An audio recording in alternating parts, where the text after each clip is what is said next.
空降进组的老板外甥女实习生，把我这个项目技术负责人从我自己建的群里踢了。星辰计划，公司今年最重要的 AI 项目，我作为技术组的总负责人，从零开始搭建框架，带着10几个兄弟熬了4个多月的通宵，代码堆了近100万行。我下意识地检查了一下群列表，那个熟悉的群头像确实消失了。紧接着，我部门的小群里炸开了锅，什么情况？凡哥被踢了！我靠，我没眼花吧？柳如烟，你什么意思？柳如烟没有回复，但在那个我已经被移除的100人大群里，他发了一条消息：为了提高沟通效率，我将群成员进行了一下优化。后续关于星辰计划的讨论，我会精简信息后同步给相关同学的哈。办公室里很安静，只有键盘的敲击声和中央空调的送风声。柳如烟就坐我对面，若无其事，她脸上挂着一丝微笑，仿佛刚才只是随手删掉了一个无关紧要的文件。是我的直属领导，也是柳如烟的亲舅舅，项目总负责人赵启明。庄必凡，来我办公室一下。庄必凡啊，赵总，我想知道这是公司的决定，还是柳如烟的个人行为？我的语气平静，没有一丝波澜。赵启明看着我手机屏幕上的那行字，脸上的表情有些不自然。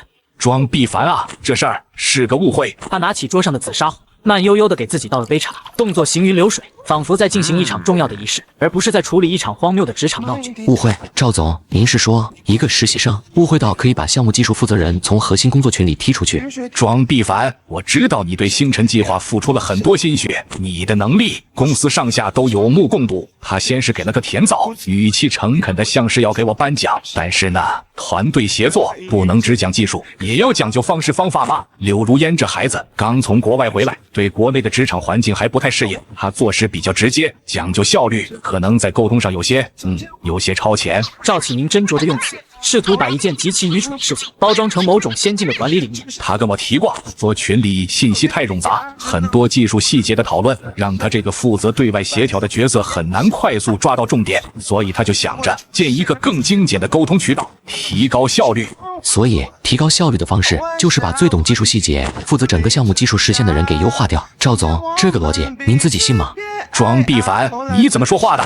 我是在跟你沟通，不是在审问你。柳如烟的做法是有些欠妥，我已经批评过他了。他年纪小，社会经验不足。你作为一个前辈，一个成熟的职场人，是不是应该多一些包容和理解？年轻人眼光要放长远一点，格局要大一点，不要总盯着这些细枝末节不放。为了这点小事，影响了整个项目的进度，这个责任你担得起吗？原来今天这场谈话不是来解决问题的，而是来给我上课的。他根本不在乎谁对谁错，他只在乎他的外甥女能不能安安稳稳地待下去，能不能顺利地给他的履历镀金。赵总，所以公司的处理意见是让我大度一点，是吗？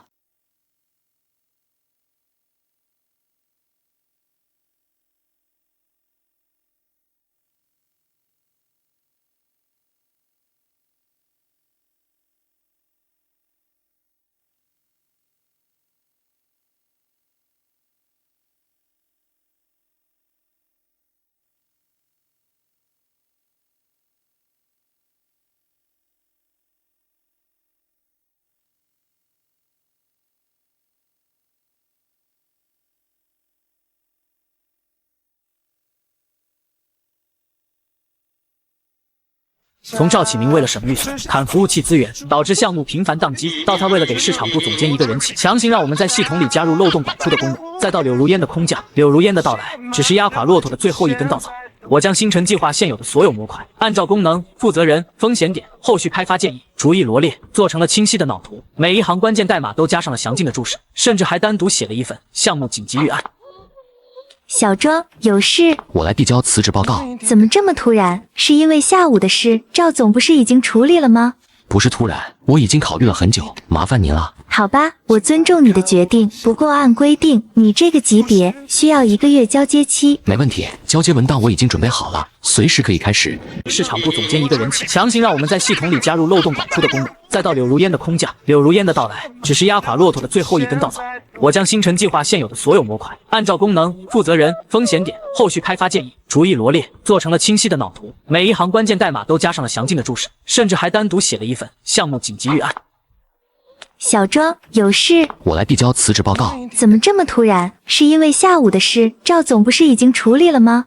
不是突然，我已经考虑了很久，麻烦您了。好吧，我尊重你的决定，不过按规定，你这个级别需要1个月交接期。听说我走后，项目成了一锅烂粥。赵启明大概是知道留不住我，又或许是碍于面子，没有再找我谈话。他把交接工作全权委托给了另一个组的负责人老王，而柳如烟则彻底成了星辰计划名义上的负责人。他似乎很享受这种大权在握的感觉，每天踩着高跟鞋在办公室里穿梭，指挥着张伟他们干这干那。技术组的兄弟们怨声载道，但碍于他是老板的外甥女，也只能敢怒不敢言。离职那天，公司没有搞什么欢送会，只有技术组的几个兄弟在楼下的小饭馆给我饯行。凡哥，你走了，我们感觉天都塌了。是啊，现在那项目简直没法看了。柳如烟天天瞎指挥，老王又扛不起事啊。昨天晚上核心数据库又崩了，几百万用户的数据差点丢失，最后还是靠着你留下的那个紧急预案才恢复的。总要学着自己长大。接下来的2周，我没有急着找工作，而是去了趟云南，在洱海边租了个小院，每天晒晒太阳，看看书，把这几年亏空的睡眠和精力都补了回来。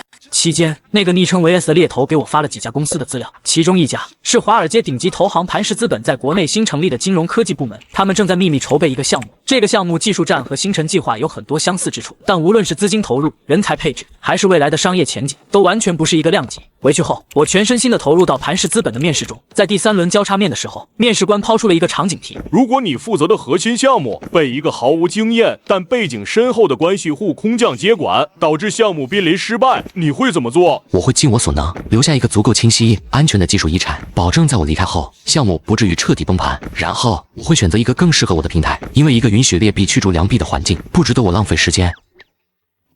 我顺利的拿到了磐石资本的 offer， 职位是高级技术专家，薪资比之前翻了3倍。凡哥，星辰计划黄了。怎么说？还不是那个柳如烟，他找了个外包团队，想把核心算法重构了，结果把底层数据结构都给改崩了。现在整个项目的数据全乱了，老王背了锅，被降职了。赵启明听说也被集团总部点名批评了。在磐石资本的日子是紧张而充实的。我的顶头上司 VP 孟怀是一个传奇人物，不到40岁就已经是华尔街声名鹊起的人物。他每天只睡4个小时，精力却旺盛的像一头猎豹。他对我说的第一句话是：在这里，我不管你的过去，不管你的背景，我只看你的价值，用你的代码和结果跟我说话。孟怀在项目周会上毫不吝啬地当着所有人的面表扬我。庄必凡，你证明了我的判断没有错，点金石项目，你是最关键的一块基石。那一刻，所有的辛苦和付出都有了回报。与此同时，关于前公司的消息还是会零星地传到我耳朵里。听说星辰计划彻底失败后，公司元气大伤，裁掉了一整个部门，赵启明也被调到了一个边缘部门被架空了。而柳如烟似乎并没有受到任何影响，她光鲜亮丽地出现在各种高端社交场合。有一次，我无意中在一个行业论坛上看到了她发表的一篇文章，她把自己塑造成了一个力挽狂澜，但最终因团队基因问题而惜败的英雄。她把项目的失败归结于部分老员工思维固化，跟不上时代发展。磐石资本的办公室坐落在京城国贸 CBD 最顶尖的写字楼里，但办公室内部却感受不到一丝浮华，只有极致的效率和冷静。这位是庄必凡，我们点金石项目新来的高级技术专家，负责核心算法模块，需要什么权限，直接在系统里提交申请，1小时内会审批下来。项目的所有资料都在内网上，你自己看。下午3点，项目周会，我需要听到你对现有算法模型的初步看法。入职第1天，上午熟悉环境，下午就要在周会上发表看法，这个节奏比我之前待过的任何一家互联网公司都要快。我完全沉浸了进去，像一个饥饿的人扑在面包上。会议室里已经坐满了人，孟怀坐在主位，表情严肃。大家好，我是庄必凡。我花了1上午的时间学习了点金石项目的资料，我对这个伟大的构想感到无比震撼。但我认为现有的核心算法模型在风险对冲模块存在一个潜在的逻辑缺陷。会议室里的空气瞬间凝固了。逻辑缺陷？庄必凡，你可能对我们的业务场景还不太了解。这个模型是经过上百次压力测试的，稳定性没有问题。他的言下之意是，我一个刚来第1天的新人，根本没资格质疑他们引以为傲的。10分钟后，当最终的回测报告生成时，屏幕前爆发出了一阵压抑不住的惊呼。我们的模型收益率提升了整整30%。孟怀不知什么时候已经站在了我们身后。干得漂亮！过去1个月所受的所有委屈和这5年所有的辛苦都值了。我不再需要向任何人证明自己，代码就是我最好的勋章。我几乎已经忘记了柳如烟和赵启明，直到那天深夜，一个陌生的号码打了进来。凡哥，不好意思，这么晚打扰你。没事，怎么了？公司出事了。原来自我走后，柳如烟为了尽快做出成绩，否定了我们之前所有的技术路线。她找了一个听起来很高大上的外包团队，号称要用最新的微服务架构来重构整个星辰计划。结果那个草台班子团队直接把主数据库给干崩了，上百万用户的核心数据一夜之间变成了一堆乱码。现在公司都快坏炸了，用户投诉电话被打爆，合作方要索赔，集团总部也下来调查了，我们试了所有办法都没法恢复数据。凡哥，我们现在唯一的希望就是你当初设计的那个异地栽培方案了。那是在项目初期，我考虑到系统的安全性，曾经向赵启明提议构建备份系统，但当时赵启明以成本太高，没有必要为由，直接否决了。没想到我当初的杞人忧天，竟然一语成谶。凡哥，我们知道你已经走了，不该再来打扰你，但是这个项目毕竟也是你的心血啊，你能不能把那个方案卖给我们，价格好商量？赵总说，只要你开口，多少钱都行。听着电话那头张伟近乎哀求的声音，我心里五味杂陈。张伟，很抱歉，我帮不了你。为什么啊，凡哥？是钱不够吗？我们可以再加。不是钱的问题。第一，我现在是磐石资本的员工，我所有的知识成果都属于磐石，我不能在未经公司允许的情况下向任何第三方出售技术方案，这是职业道德，也是法律。第二，那个方案的设计是基于项目初期的架构，你们现在已经被那个外包团队改得面目全非，就算我把方案给你们，你们也未必能用。解决问题的钥匙早就被你们自己扔掉了。我明白了，凡哥，打扰了。我救不了他们，只要赵启明和柳如烟那样的人还在，就算这次就火了，下一次他们依然会自己作死。前公司的数据库灾难，最终还是以一种最惨烈的方式收场了。由于核心数据永久性丢失，星辰计划被集团总部强行关停，整个项目组连同上下有几十号人被整体裁撤。赵启明虽然没有被裁，但也被调离了核心业务线，成了一个没有实权的闲散总监，职业生涯基本画上了句号。这些消息都是张伟后来找我喝酒时告诉我。心累了，凡哥，还是你走得对，走得潇洒。我们这群没本事的，只能陪着那艘破船一起沉了。就在我以为和前公司的所有纠葛都已尘埃落定的时候，一个意想不到的电话又把我拉回了过去。庄先生，好久不见，最近在磐石还顺利吧？挺好的，谢谢关心。有什么事吗？是这样，有一个挺有意思的职位，我想问问你有没有兴趣？哦，哪家公司？就是您之前待过的那家。你说哪家？就是星辰计划那家，他们新上任了一位 CEO， 从集团总部空降的，正在大刀阔斧的改革。他听说了您之前的事迹，对您非常欣赏，想请您回去担任整个技术部的负责人，也就是 CTO。回去担任整个技术部的负责人，也就是 CTO。他给的条件非常优厚，薪资可以在您现在的基础上再上浮50%，另外还有一大笔原始期权。说实话，这个待遇我都心动了。不必了，不再考虑一下吗？庄先生，这可是一个 CTO 的位子啊，很多人奋斗一辈子都到不了这个位置。我这么说吧，如果我是一只鸟，我好不容易从一个全是乌鸦的笼子里飞了出来，找到了一片全是雄鹰的天空，现在你问我愿不愿意回去那个笼子里当一只乌鸦王？我明白了，我会如实转达的，抱歉打扰了。他们以为用一个虚无的职位和一张画出来的大饼就能把我重新骗回去，填他们自己留下的那个天坑。他们不懂，我想要的从来就不是什么 CTO 的头衔，我想要的是一个能让我尽情施展才华的舞台和一群能与我并肩作战的同伴。这些我在磐石资本已经找到了。点金石项目经过几个月的内测和优化，终于迎来了正式上线的日子。上线当天，整个部门都进入了战备状态，孟怀亲自坐镇指挥。巨大的屏幕上，实时数据流像瀑布一样刷新。当系统平稳运行了24小时，取得了远超预期的收益，我们成功了。孟怀当场宣布，项目组所有成员年终奖翻倍，并且集体去马尔代夫度假1周。年终奖翻倍，并且集体去马尔代夫度假1周。庄必凡，我没看错你，这个项目你是手工，是团队的功劳，不用谦虚，是你的就是你的。我已经向纽约总部提交了申请，升你做技术总监。过了年你就准备带团队吧。谢谢孟总，我不会让您失望的。就在我的职业生涯一片光明、春风得意之时，柳如烟的消息像一个不合时宜的幽灵，再次飘进了我的世界。是在一个行业微信群里，有人分享了一个求职链接，是柳如烟的。她的求职目标清晰地写着顶级金融机构产品经理战略岗，下面还附带了他那份经过精心包装的简历。这履历可以啊，负责过这么大的 AI 项目。是啊，可惜项目没做起来，不然现在肯定是大厂的项目了。我以为我们的世界将再无交集，直到那天下午，孟怀把他的简历递到我手上。前几轮的面试官有业务口的，有人事口的，但没有一个是真正懂 AI 技术底层的，所以他们都被他那套华丽的说辞给迷惑。而我恰好是那个唯一能看穿他所有伪装的人。柳如烟，欢迎来到我的狩猎场。面试的前一天晚上，我接到了 HR 总监的一个电话。庄必凡，明天下午柳如烟的面试，你多费心。总监的语气很客气，但话里有话。这位候选人是纽约总部的董事 Frank 亲自推荐的。Frank 在公司的地位你是知道的。明白，我会按专业标准来面试，给出一个公正的判断。那就好，孟总也是这个意思。我们磐石的文化向来是能力优先，在流程上还是要尊重一下总部的意见，你懂的。我懂。这通电话名为提醒，实为施压。孟怀之所以把这个烫手山芋扔给我，正是因为我不认识柳如烟，没有历史包袱，而且我在点金石项目中已经证明了自己的技术权威性，我成了孟怀手上最锋利的一把刀。这把刀不仅要技术过硬，还要有足够的智慧和勇气去面对来自权力顶层的压力。挂了电话，我非但没有感到紧张，反而觉得这场游戏越来越有意思了。柳如烟，你大概以为你手里的王炸是 Frank 的推荐信，你错了。你最大的底牌其实是你根本不知道的我，因为只有我才能让你输得明明白白，让 Frank 和孟怀都无话可说。第二天下午，我提前10分钟来到了预定的会议室。这是一间小型的面试间，只有一张桌子和3把椅子，主面试官的位置正对着门口。庄总监，这位是候选人柳如烟。柳如烟脸上的自信微笑，在看到我的一瞬间彻底凝固了。她绝对没有想到会是我，是那个被她亲手踢出群聊的技术宅。喝水吗？我能感觉到她的目光死死地定在那几个字上。我知道这场面试其实在我抬头的那一刻就已经结束了。柳如烟就那么僵硬地站在门口，进也不是，退也不是。刘小姐，请坐吧。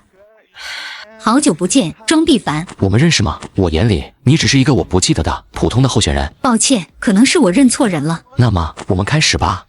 刘小姐，我看你的简历上写着，你曾独立负责过一个名为星辰计划的大型 AI 项目，并且在其中担任项目负责人。能详细介绍一下你在这个项目中具体负责了哪些工作，以及你认为你最大的贡献是什么吗？星辰计划是一个非常有挑战性的项目，我当时主要负责的是项目的整体规划、资源协调以及商业化路径的探索。我最大的贡献是为项目引入了先进的管理理念和国际化的视野。那么作为项目负责人，你能用不超过300字概括一下星辰计划核心推荐算法的实现原理吗？柳如烟引以为傲的口才，在面对这个纯粹的技术问题时变得一文不值。这个算法的原理比较复杂，它主要是基于用户的行为数据，通过大数据和人工智能技术进行一个个性化的内容分发。具体是哪种协同过滤算法？是基于用户还是基于项目？冷启动问题是如何解决的？用了哪些特征工程来处理吸收数据？具体的技术实现是团队的工程师负责的，我主要关注的是宏观层面。好，我明白了。简历上说你擅长处理复杂的团队关系，那么请你描述一个你亲身经历过的最棘手的团队冲突事件，你是如何解决的？最终的结果是什么？从这个事件中你学到了什么？我曾经处理过一次因为项目理念不同而导致的和一位资深技术同事的分歧。他把踢人美化成了分歧。哦，具体是什么分歧？后来如何解决的？那位同事比较坚持自己过去的技术方案，不太愿意接受新的管理模式。我为了保证项目的创新和效率，最终不得不调整了那位同事在项目中的角色。是吗？据我所知，你口中那位思维固化的同事后来加入了磐石资本，并且主导开发了业内领先的点金石量化交易系统，而他那个被你否决的旧方案最终也成了拯救你那个项目免于彻底失败的唯一希望。对于这个结果你怎么看？我的声音不大，但每一个字都像重锤一样狠狠地砸在柳如烟的心上。他猛地抬起头，难以置信地看着我，他的心理防线在这一刻彻底崩溃了。你调查我？我不需要调查。刘小姐，在你看来，对于一个顶级的金融科技公司，想要获得长期的成功，究竟是专业能力更重要，还是人脉关系更重要？这个问题彻底击溃了他。柳如烟的哭声在安静的面试间里显得格外刺耳。这场面试已经没有必要再进行下去了。我的问题问完了，面试结束后请记得把门带上。半小时后 ，HR 把面试报告发到了我的邮箱。在面试官评价一栏，我只写了3句话：核心专业能力与岗位要求严重不符，职业素养与诚信度存在较大疑点，心理抗压能力较弱，不适合高强度工作环境。结论是不建议录用。当我把报告转发给孟怀时，他几乎是秒回：收到，辛苦。这件事就这么翻篇了。柳如烟后来怎么样了？我不知道，也不关心，那都与我无关了。1周后，在马尔代夫的庆功旅行中，我躺在沙滩椅上，喝着冰镇的椰子汁，看着远处海天一色的蔚蓝，想什么呢？在想我们下一阶段该怎么走。点金石虽然成功了，但市场的进化速度远超我们的想象，我们必须更快。看看这个，纽约总部刚刚通过的一个比点金石更疯狂的计划，代号普罗米修斯。他们想利用量子计算来预测全球的宏观经济周期。总部点名让你来牵头，组建一个新的团队，怎么样，庄总监，有兴趣吗？去挑战一下那个真正属于神的游戏。我忽然明白了，当我不再执着于脚下那块小小的礁石，不再去计较那些曾经绊倒过我的碎石时，我才发现我的面前是整片星辰大海。和柳如烟的恩怨，不过是这片大海里一朵转瞬即逝的浪花。当然，我的人生才刚刚开始。